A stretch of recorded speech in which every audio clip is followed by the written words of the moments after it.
The COVID lab leak theory that was all over the place. Yeah, it's not debunked, but there was this on Friday, kind of a news dump, which, you bury news on Friday.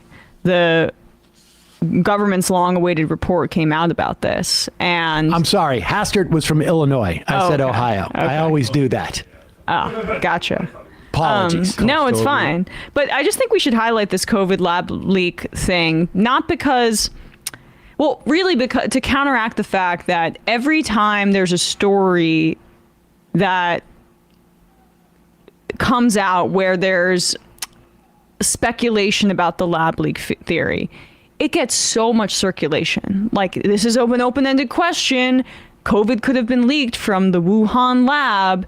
And honestly, the impulse inherent in it, is that there is like this rabid desire to be as hawkish and militant against China as humanly possible. And it gets circulated. And then on Friday, classified documents, a long multi-year report comes out from the Biden administration, and they say, it's still possible, the lab leak theory, but all the evidence embedded in the report indicates it's quite unlikely. And that doesn't get circulated in the same way. This was the COVID-19 Origin Act. It was signed into law by Biden in March. It required the intelligence community to classify all information on the topic in possession. And like Emma says, it does not address the merits of the two most likely pandemic origins, which is one, that it came from an animal and somehow got passed over to humans, could have been in that wet market, whatnot, or that it was somehow involved in the Wuhan Institute. It doesn't argue the merits of that. It just talks about how much actual evidence exists. And they say both hypotheses remain plausible. I'm sure you could come up with a third or fourth hypotheses that could also remain plausible in some way. But there is no evidence that any work at that research facility involved SARS-CoV-2, a close progenitor or backbone virus that is closely related enough to have been the source of the pandemic. There's no evidence of it. Mm-hmm. It also says, in terms of those people who were sick, their symptoms were, quote, consistent with, but not diagnostic of COVID-19, and could have been caused by a number of diseases, quote, were not consistent with COVID-19, some of the symptoms. Indeed, it says that while several WIV researchers felt mildly ill in fall of 2019, they experienced symptoms consistent with colds or allergies. I think the actual guy himself, too, has said, I did not have COVID. But we're specifically talking about the evidence from the U.S. government. And the whole point of this is that you had a lot of media outlets, including ProPublica, run with this story about the FBI having what they called low confidence theory about the Wuhan lab leak. And the whole point of a low confidence theory is that they have low confidence in it, yeah. That it's plausible. It may be possible, but certainly not probable. So it's somewhere between plausible and possible, maybe just plausible, which means that it could have happened, but there's no evidence whatsoever that it did. And why is this important? I mean, it's important because and frankly, like, when we would talk about this and hear this, back in 2020, as we were saying, like, well, it really doesn't make a material difference, particularly now. Yeah. Going forward, would it make a material difference? Yes. They had rolled back all sorts of apparatus that the U.S. government had to monitor pandemics in China. And also, we used to have it as a position as a member of the cabinet. or would sit in like the expanded cabinet. But the point of not going around and espousing a theory that has no evidence and just speculation, Atrios, as he often does, sort of sums this stuff up quite concisely. He had a post today about this, actually, entitled "The Smartest Boys on the Internet." The quote, lab leak theory was promoted by the usual centrist dipshits because they believed wokeness had taken control of the entire public health epidemiology science community, and because the people who annoy them on Twitter, in parens by telling them they are wrong because they are, couldn't possibly be right. We can all be confidently wrong for dumb reasons, but centrist dipshits, much more than conservatives, because conservatives usually have no idea what the left is actually thinking about anything, are constantly confidently wrong because the hippie girl in college rejected them and she can't possibly be right about anything. Now, I would also say these centrist dipshits are not just the Nate Silvers and the Iglesiases and the whatever writers at the Atlantic Monthly, but also those people who try and stride and claim that they were formerly of the left and the left left them, and that wokeness is a problem and blah, blah, blah. Yeah. But the last paragraph that Atrios writes, I think, is the perhaps the most important one. Slightly more seriously, that the left must be wrong is a bedrock assumption of the discourse on every subject.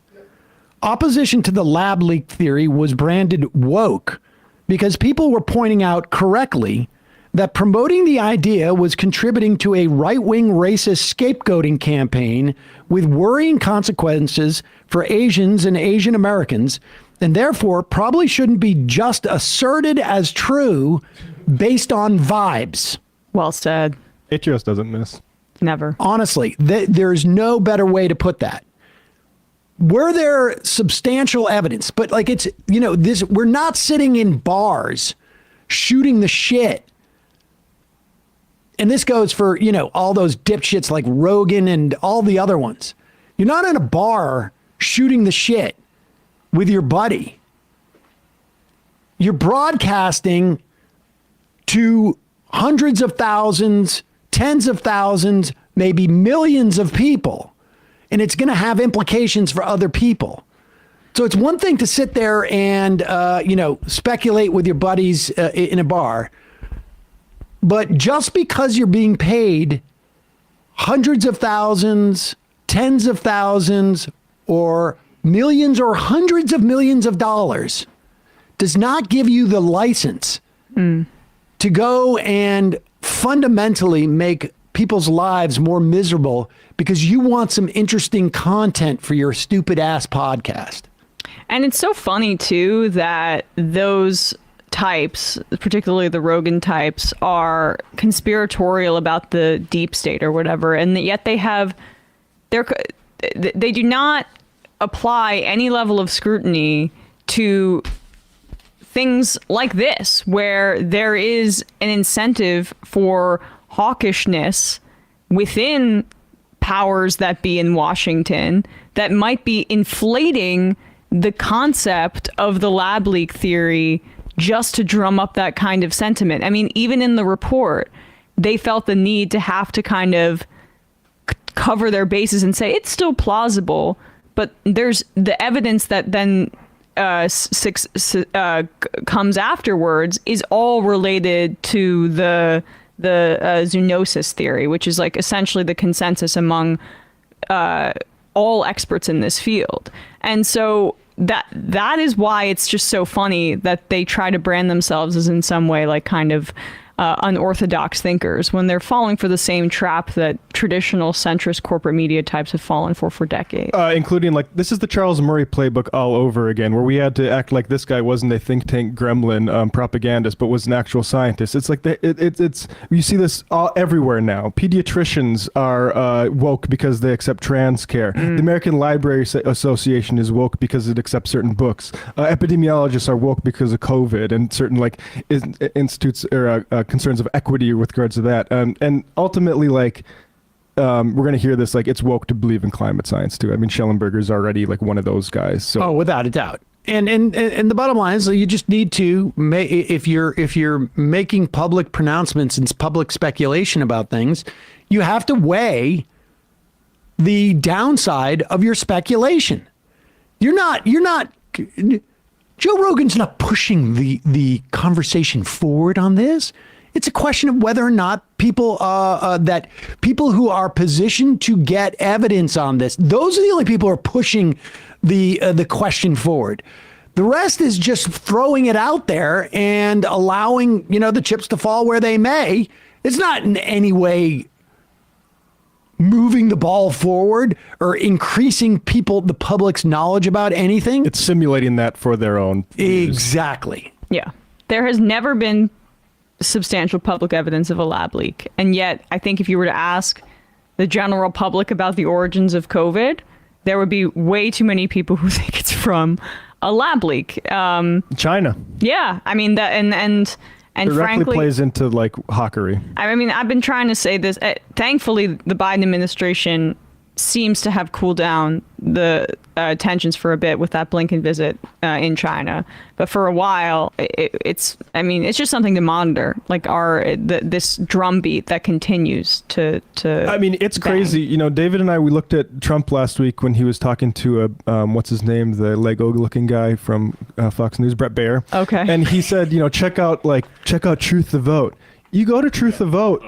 It's China hawkery. It's the Democrats. We can't trust the election results. And why? Because the Communist Party of China. And look at this thing Pelosi said nice about him. Look at this thing Biden said nice about him. And that's why Trump lost. Like, you actually... that's really we've gone beyond like the crazy QAnon stuff. Trump is saying like it's their closeness with China. So like, we're back to Red Scare, and the idea that Pelosi is soft on China is hilarious. She just took that completely ill-advised trip to Taiwan to drum up tensions.